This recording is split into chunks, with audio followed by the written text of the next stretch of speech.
Hey, welcome to day 5 of our 5-day, and we're gonna have some bonus days, Live Thrive Challenge. Today is all about 7 superchargers for your challenge to guarantee your success. That I've found and learned over all the challenges I've done, that there's at least 7 key things that I do with my challenges.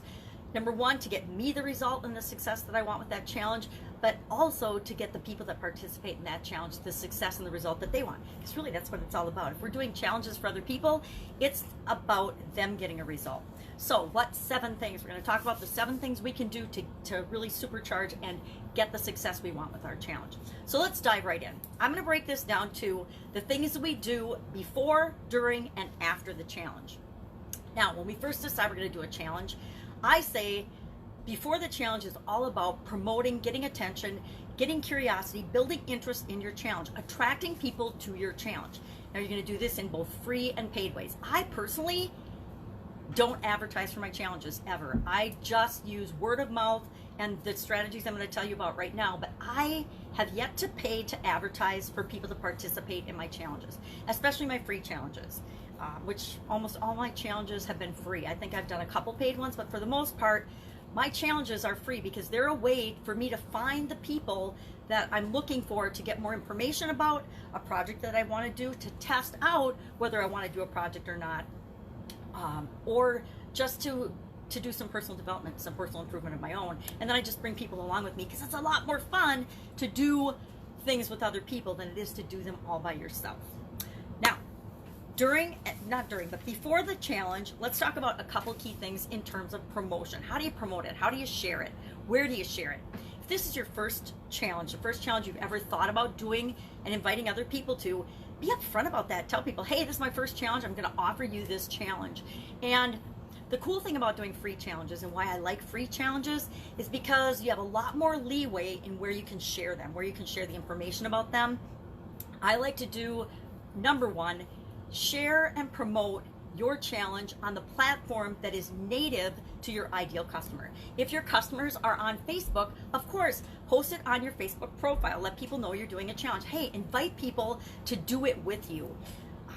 Put it on all of your social media accounts. I have got actually a machine in place that I can take any one piece of information and I can disseminate it over at least 25 different places. I take one piece of content and I 25x it.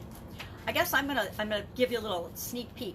If that's something that you would be interested in and want to know about, type 25 in the comments below, and then I will schedule a bonus where I actually walk you through step by step how I take one piece of content and 25x it.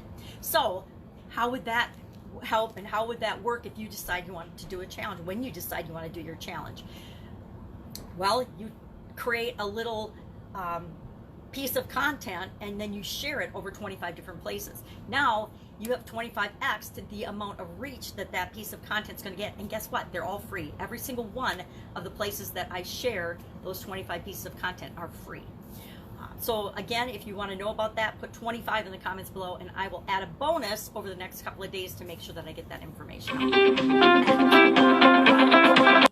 Sorry about the phone calls. I'm obviously busy. I get lots of calls.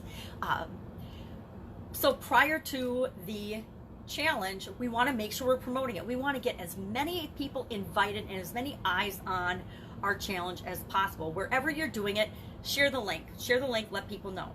Now, share it in the groups and places that are already active and involved. Don't go into a bunch of other people's properties, other people's groups or pages, or on Facebook or on any platform. Don't scam and spam your link out there. Don't just share it all over the world. Invite people to participate, because when you just spam links out there or just share them everywhere, number 1, it devalues what you have to offer, right? If you're just, I hate on social media platforms when you friend somebody and the first thing they do is they try to sell you something. It just shows, and it makes them look desperate, right? It makes them look like they don't know better in terms of how to build relationships and be successful online. So if you're doing that, I apologize, but I'm going to tell you right now, I'm going to give you some tough love. Stop doing that. Did I do that in the past? When I was involved in a network marketing company like 5 years ago, I hate to even admit it, but I made so many mistakes doing things like that in social media and online. I'm embarrassed, and I had a lot of people unfriend me and send me hate messages because I didn't know better. That's what I was being taught, and I thought, and I was told that that was the way to do it, and it's so embarrassing to think back now that I actually did those things, and I'm like, oh my God, I can't believe I behaved that way. But I did. I didn't know better. So be patient with people because they probably don't know better, but also let them know that, boy, that just doesn't work. That isn't really very effective for me. So be respectful of other people's properties, but also remember that you're there to help people. You want to help people get the answers that they need, solve the problems that they've got, solve a problem or get a result that they're wanting already, and you're going to help them to get that result through your challenge. So promote the living daylights out of it in every free place that you can. So all your current posting in social media, assuming that if you're listening to me, you've got some kind of social media going on already, you're going to go ahead and you're going to share that you're doing a challenge everywhere. I actually start sharing that I'm doing a challenge as soon as I get the idea. I do daily content, so in my groups and in my podcasts and on my pages, I let people know as soon as I have the idea that I'm going to do a challenge, I start talking about it. I start letting people know, hey, I've got this challenge coming up. And I usually set the date right away. Even though I might not know what the challenge is going to entail, the details of it are going to be, I pick the result I'm going to help people get or I'm going to get for myself, and then I pick the start date. Guess what? That puts absolutely a ton of cool pressure on me. Not negative stress, but positive pressure to actually launch on that day and get it done. I have yet, now I might be fibbing, I might have once had to alter the date or start at a different date. I did start one challenge at a different date. I was doing a 90-day YouTube influencer challenge with Heather Ann Havenwood, the sexy boss, and we actually changed the date of it. We did, but that's because there were two of us and we had to make it work with both our schedules. It wasn't because I wasn't sticking to my commitment. Once I say I'm going to do a challenge and I announce the date, I start that date, I figure it out. Somehow, I figure enough out to actually get through day one, and on day one, I figure out what I'm going to do for day two, and I make sure that it starts when I say it's going to. You have to do that. You have to build trust and credibility with people. You have to do what you say you're going to do, or they're never going to trust you again. And once, there'll be other people, right? There'll be other opportunities, but once you lose a group of people's trust, you lose a group of people's trust, and they're not ever going to do business with you again. So it just makes your job harder because you have to go out and find more different people, and you might have really stolen a great opportunity from somebody because you might have been the exact person they needed, but because you weren't coming off as trustworthy and credible, you lost that opportunity just with that person. So promote, share the living daylights out of it. Before you start, before that start date, before you press go on your first day of your challenge, it's all about inviting and promoting and getting people excited about coming to the challenge. You can do this, again, all the free ways, or you can also advertise. If you're going to advertise and spend money on your challenge, really be smart about it, right? Nobody needs to be flushing money down the toilet. We need to be smart about how we're spending our resources, right? All of our resources are limited. So if you're going to pay to advertise, advertise on the platform and advertise only in the places that your ideal clients might be hanging out, where they are hanging out. Make sure you know where they go, where they're congregating, and only spend your advertising dollars where that would be. And I could do a whole day on how do you promote, how do you share your challenge. I could totally do that.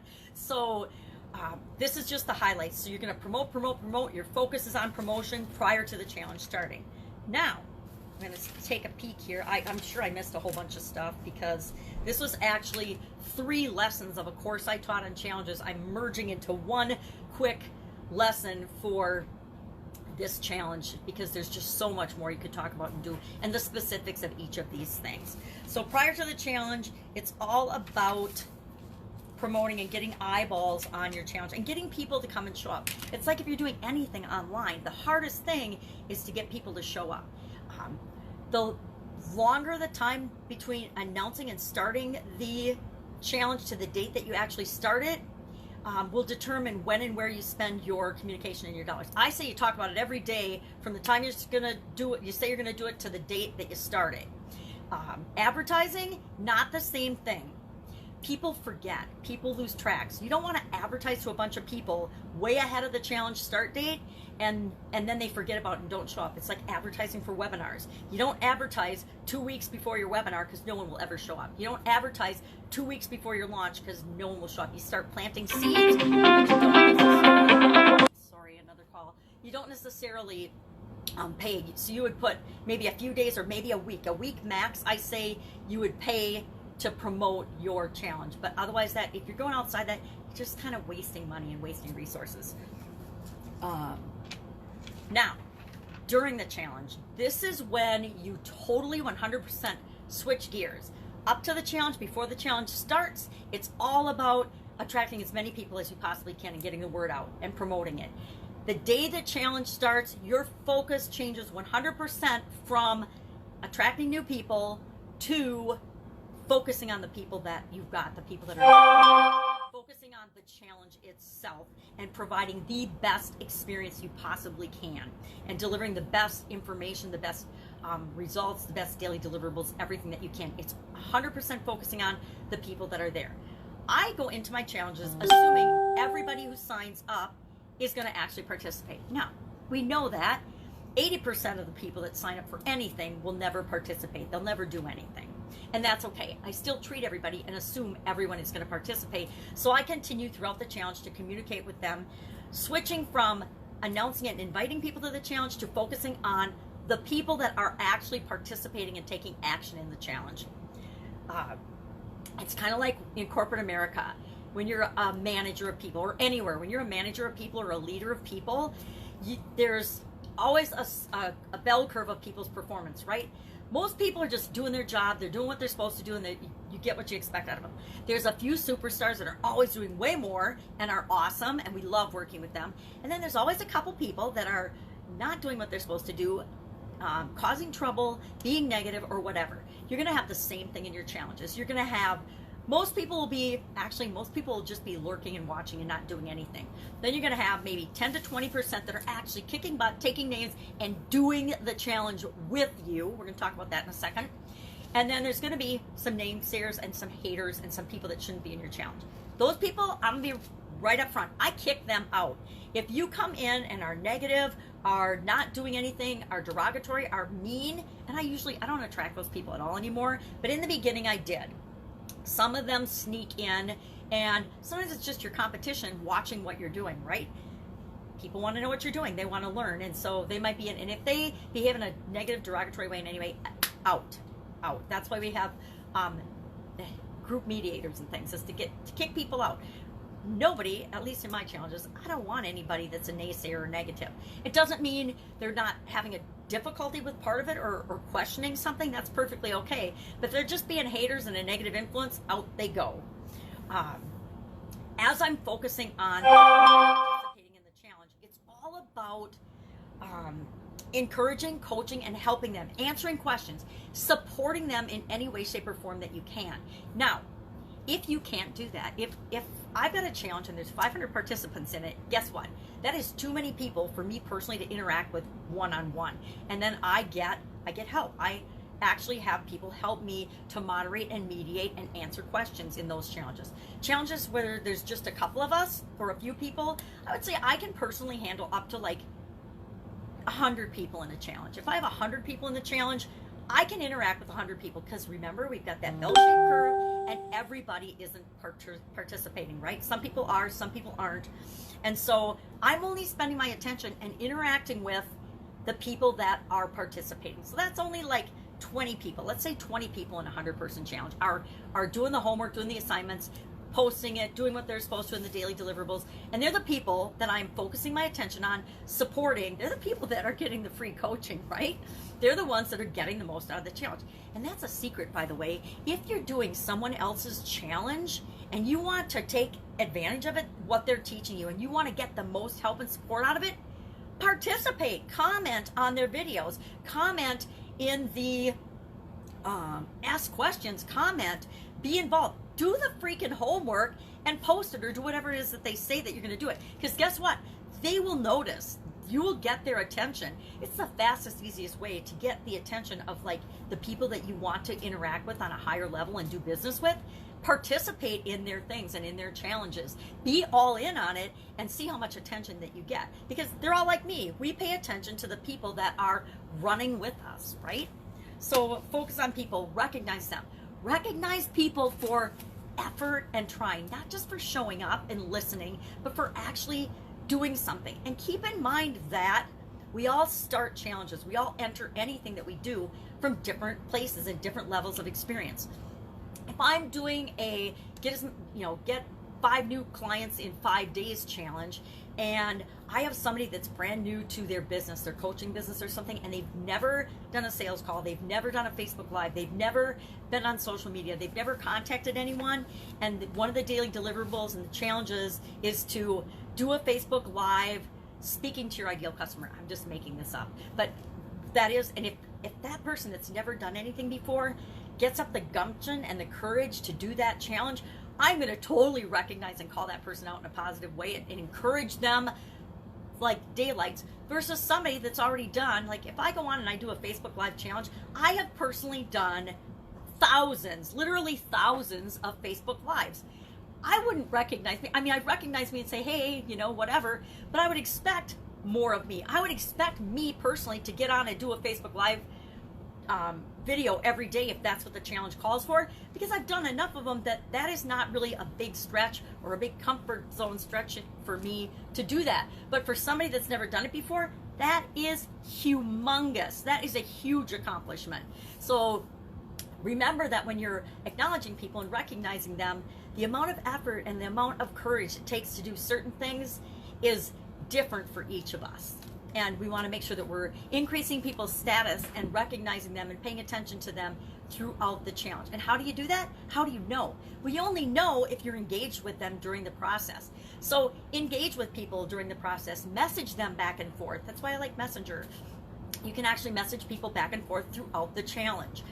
And again, if you've got a bigger challenge going, which you're not going to right off the bat, but when you do, you have to have support and help that can help make sure that that happens, that support, that acknowledgement, that encouragement happens throughout the challenge. Now, what do we do after the challenge? What are the critical things that we have to do after the challenge to make sure that we really get the bang for the buck, the why we did the challenge in the first place, the results that we want? 2 things that are really, really critical. Number 1 is to offer people the next step. Offer people something. Do not ever leave people hanging. We can't leave people hanging. If it's all we're doing, if we leave people hanging and we don't offer them something or offer them the next step after our challenge, is we're doing them a disservice. We're doing ourselves a disservice, right? Because we've done all this work and all this fun educating for nothing. And then we're leaving people hanging. We're leaving them without an answer, without the next step, right? And that's not right. That's not fair. That's just warming them up for your competition or for other people will have to come in and swoop in and fill the void that you've left by solving the first problem for them. Here's an interesting thing. And I think we know it, but we don't really pay attention to it all the times. Whenever you solve a problem for someone or give them a solution, you are automatically, although you're helping them to solve that problem, there's always another problem. It's creating another problem for them. So for example, let me describe what I'm talking about with respect to this. If I'm doing a 5-day challenge that helps you get 5 clients in 5 days, and you get 5 clients, what's your next step? Now, if you've already got an established business and you're set up to handle and you just want to get more clients, you've already got your program or your product or your service that you're going to offer them ready, no problem, right? You know what to do. But a lot of the people that are coming into your challenges, they want that result, but they haven't even thought about what they're going to do when they get that result. So all of a sudden, you help them get 5 new clients, and they have no way of delivering to those clients. They don't know what they're going to do yet and how they're going to deliver it to those clients. You're doing them a disservice if you don't help them with the next step in how they deliver to those clients. They've got the 5 new clients. Now, how and what are they going to provide to them, and how are they going to serve those clients? So you always have to keep in mind, if you're going to do a challenge, have something to offer them. Now, I know I've got an amazing woman participating in this challenge, I'm going to mess up your name, I'm so sorry, Beckford, and she has a year-long program that she's already been selling, and she wants to get more clients. Say she wants to get more clients.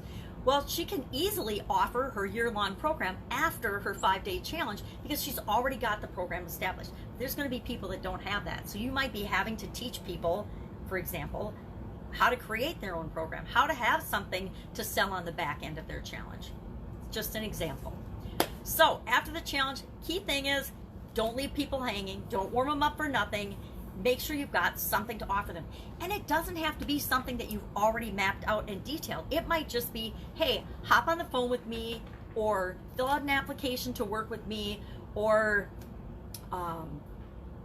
another training or something that you've already established. I've got like, I don't know how many programs I've got in courses, but I've got lots of courses and programs. And so at the end of any challenge I do, I can automatically offer one of those depending on who the challengers are, who's participating, what their next step is probably going to be. That's going to be the thing that I offer.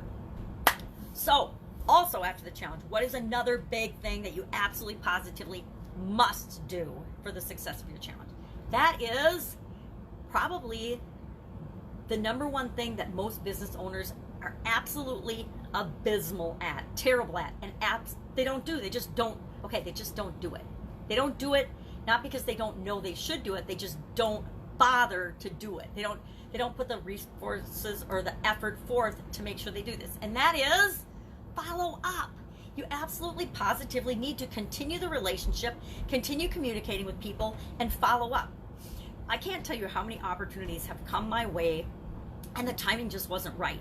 I really wanted to do it. It's a great opportunity, but the timing isn't right now. I can't do it because I'm committed to other things, or there's something going on with my family or some other area of our life or my life, and I have to say no. Now, guess what?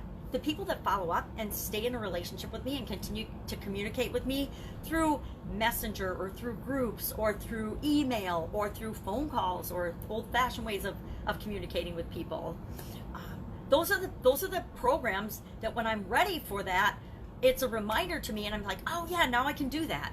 But if they don't ever follow up, if they don't keep in touch with me, guess what? Like everybody else, I'm busy, out of sight, out of mind. I will totally forget about it, and I will probably never go back. I never will go back. Let's be honest. We don't go back. I don't live in the past. I'm not going back. I'm not going to look for somebody's thing that I was interested in, but that I forgot about. I'm going to give an example.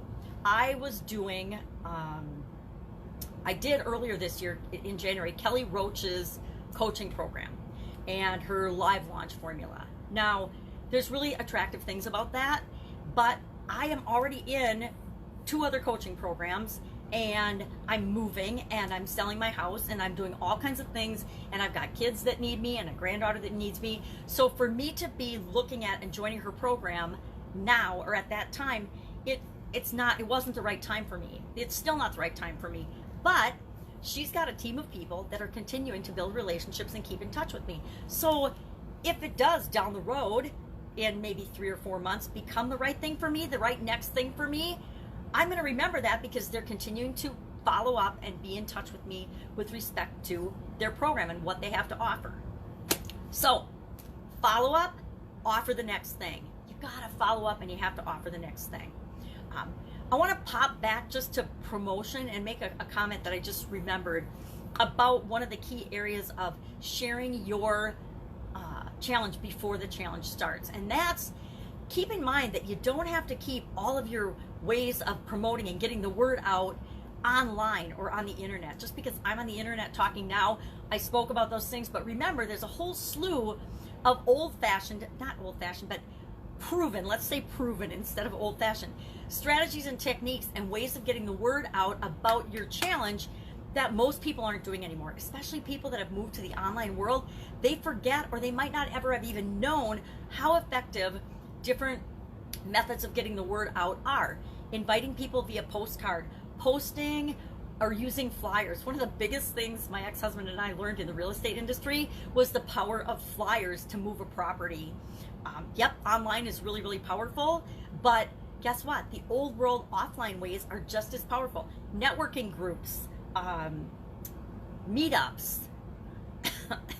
I love flyers. I love flyers. I love snail mail. Do you know how few cool things come in your mailbox anymore? I don't know about you, but The vast majority of what comes in my mail, if it's not automated already, is bills and total junk mail that I have no interest in. But if I got a nice invitation to a challenge to solve a problem that I've got or to get a result that I've wanted for a long time, I'm probably going to at least go check that out and see if it is for me or not, especially if it's in a fun mailed way. So don't forget about the old-fashioned or the old proven ways of getting the word out about something that you're doing. So let's do a quick recap, because I've kind of been all over the place, about what are the 7 things before, during, and after your challenge that you can use to supercharge your challenge and get the success that you deserve with your challenge.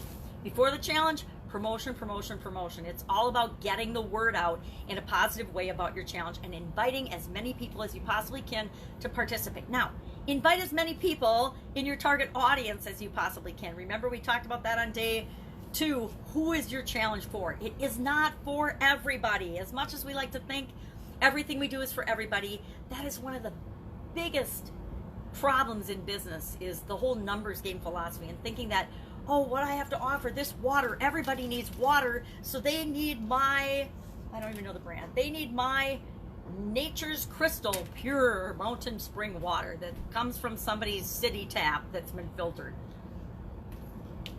There, that's the cynic in me. So, before the challenge, all about getting people, getting the word out. Free or paid, whatever works for you, you want to do that. During the challenge, it switches gears and it's all about encouraging, supporting, acknowledging, and increasing the status, and focusing on the people in the challenge, during the challenge. I actually have a secret strategy I forgot about, but I'm going to tell you. Every challenge that I do, not only do I lead the challenge, I also participate in it. So one of the best ways that you can get a feel for what does it feel like to be going through a challenge, your own challenge, is to actually not only lead it, but then be a participant in it. So I will do the challenge for the day, then I will actually do the homework, and in some instances, I'll actually record or do whatever the action item is, and then I will share that in the group, my answers, my doing the homework. So for example, I did the 1 funnel away challenge. The first time I did the 1 funnel away challenge, I listened to, now that wasn't leading that challenge, so it was different, but how I led people through that challenge was I participated in it as well. So each day I listened to the videos, then I summarized the videos and the lessons learned that I got from that. Then I did my homework, and if it was a shorter homework assignment, I would actually video myself doing the homework, and then if it was a longer one, I would just walk people through it. I would share with them then my actual experience of the challenge, because as a participant, I would see things and feel things and understand things differently than when I'm just leading it. And that was really powerful, because that encourages people to participate. So my super secret is actually participate and do your own challenges. Don't just lead them. Also, again, after the challenge, the 2 key things that you want to remember are to follow up and not leave people hanging. Make sure you have something to offer them. So what do I have to offer you after this challenge? I have an offer of working with me further. If that's something of interest to you, hit me up in the comments below and we will have a chat. We'll just do a quick phone conversation to see if, and I call these discovery calls, to discover whether you and I are a good fit or not. And if we are, great. If we aren't, then I will not leave you hanging, because I never want to leave people hanging. I will hook you up with somebody that is a good fit for you, or whatever your next step is. We can at least talk and determine, well, what is the next thing that you need to do to get moving on your challenges. Now, as far as bonuses go, I set this up as a 5-day challenge, but I want to do a couple bonus sessions over the weekend. And one of those is, how do I exactly, the how of exactly the mechanics do I set up my challenges? How do I structure them? How do I lead them? Where do I do them? And how do I get the biggest success out of them? I want to do a step-by-step walking you through the exact process of how I do that. So if that's something you're interested in, you have to say, show me how, in the comments below. If nobody says show me how in the comments below, I'm not going to do it. I'll just enjoy my weekend. And then remember about the 25. If you want to see the 25, put 25 in the comments below. So either type show me how or direct message me in some way, shape, or form that you want to see exactly how I do the challenges. I normally don't cover the how I do all the details of things unless I'm inviting you into a program or to work with me further. But if you ask, one time only, if you ask, I will go ahead and I will do it over the weekend, and then just I'll have to find a time slot that I can actually do that over the weekend. I'll pick a time and then we'll do it live, because I need to get on my computer, so I need to reset up all that structure, my microphone and everything, where it makes sense that I can be on my computer and sharing live. We'll either do a Zoom or we'll do a Facebook Live, or we'll do something. We'll figure out something. I think Facebook Live, computer-wise, has gotten a lot more friendly. I haven't been using it lately as I've been going through moves and transition. So I would have to like refamiliarize myself. Oh, I could do StreamYard. I love StreamYard because I can do YouTube and Facebook at the same time. So, but only let me know. Let me know if you want me to do that. If you don't, I'm going to enjoy my weekend. I'm going to invite you to enjoy your weekend as well. Now, I'm not going to leave you hanging. If you still have questions, we'll do a Q&A session next week on... I'm going to commit to doing it on Monday right now. I'm writing down Monday Q&A. So if you have questions or specific things that you need, message them or comment them below, and I will make sure that you get your questions answered. We'll be live, so you can get your questions answered as well. And that'll be at noon again. Noon Eastern. I'm actually committing to this right now. Noon Eastern, which is 11 a.m. Central Time, which is my time. It's only going to be an hour max, because the little one will be coming back after that, and that becomes a chaotic time for me personally with 3 dogs and a little one, because both my kids are traveling. So I'm puppy sitting, dog sitting, and granddaughter hanging out with. And so that makes it a little busy and a little loud when I want to participate. That's it. That's all I've got for you right now. If I can help you in any way, hit me up in the comments below. Your action item for today. I almost forgot to give you an action item today. Your action item for today is pick one thing for before, during, and after. Okay, it's kind of 3 things instead of 1, but it's really not. Pick and share in the comments below the one thing you're going to do before your challenge to let people know and invite people. The one thing you're going to do during your challenge to support, encourage, and participate with people. And the one thing you're going to do after your challenge to either follow up or offer people the next thing. Identify and offer people the next thing. So in your comment, you'll share before, during, and after. BDA, what you're going to do for your challenge. That is your action item for today. How could I forget an action item? Daily deliverable. Have a great day. I really enjoyed our time together. I'll be with you with some bonus sessions going forward. Thank you again for joining the challenge. I hope that you feel confident and comfortable now, knowing what you want, why you want to do a challenge, what's in it for you, who you want to do a challenge for, what's in it for them, and have honed in on a really specific group of people that you want to help and serve with your challenge, and a really specific result that you're going to get for them in whatever length your challenge is. That you understand what to do before, during, and after the challenge. That you know that the #1 way to get people to participate and to take action is to give them a daily action item, a daily step, a daily thing that they need to do to show that they're participating. And that if you need help with this, if you need help or have questions about anything with respect to challenge, just ask, just hit me up. I'd be more than happy to help you with that. Have an absolutely amazing day. Thanks for being challenged with me, and I look forward to talking to you soon. Have a great day. Bye.